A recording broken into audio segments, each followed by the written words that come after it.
Here's all our components. Upper ball joints are just a bolt in, lower ball joints are just a bolt in, inner outer tie rods, and the studs for them. Idler arm, everything bolt in, so let's get this thing apart and we'll get everything replaced.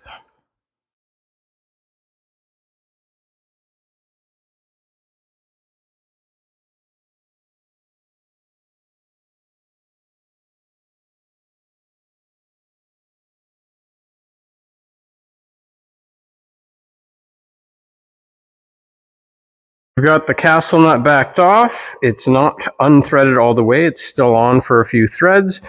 What I'm going to do is I'm going to hit right here on the spindle a few times with a hammer, and that's going to crack the ball joint loose.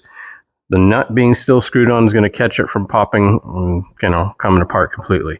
So then I can just support the control arms with a jack stand and then remove that from the spindle, buzz those 3 bolts out, get the new one in, and then we'll go to the next one, right?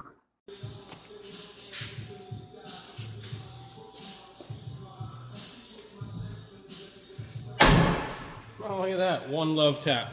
Cracked it loose.